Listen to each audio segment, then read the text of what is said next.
With quite a few horror films recently, we've seen familiar ideas be given a new flavour and produce satisfying results. And so when looking at the trailer for the new horror film Cobweb, it didn't seem to offer anything too original, but you had that hope that it had something up its sleeve. The story is set 1 week before Halloween, and we follow a boy called Peter, and when he's trying to sleep he hears a knock on his bedroom wall and also a voice of a young girl coming from said wall. So straight away you have a mystery box film here where you're wondering what is behind the wall. Is it something supernatural? Is it actually a real girl? Is it something completely different? What's going on here? And that question, what's lurking in the shadows, reminded me of a film from the previous year called Barbarian, where in that film we see our characters go down a basement and go down these dark passageways, and we're not exactly sure what they're going to meet at the end of them. And that film did a great job at building atmosphere, and that is one of the main strengths of Cobweb, because the tone of the film, it has that sort of Coraline, Little Nightmares feel to it. There's a palette of green and grey going about it as well, and so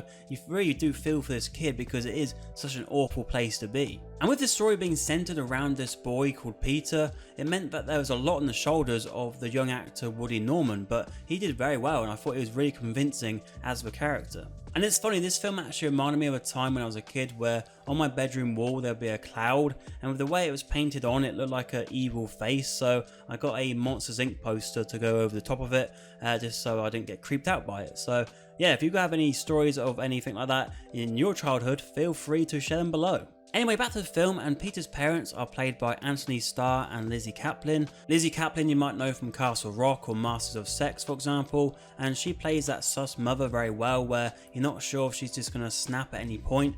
And the same can be said as well for Anthony Starr as a dad, because he brings his Homelander qualities from The Boys into this role, and it suits the genre incredibly well because you're always not sure what he's going to do next. He could be very abrupt where he can give you a cup of tea and then give you a biscuit, or he could give you a cup of tea and throw it right in your face. The other main character in the film is Peter's teacher, who's played by Cleopatra Coleman, and her character was fine. There was some clear foreshadowing happening in her scenes, but it felt like there was something missing. I felt like they could have done a bit more with that side of the story. And when it comes to the overall story, that is where ultimately it lets itself down the most, because when we get to the final third, it offers some satisfaction, but there is a feeling of, oh, is that it?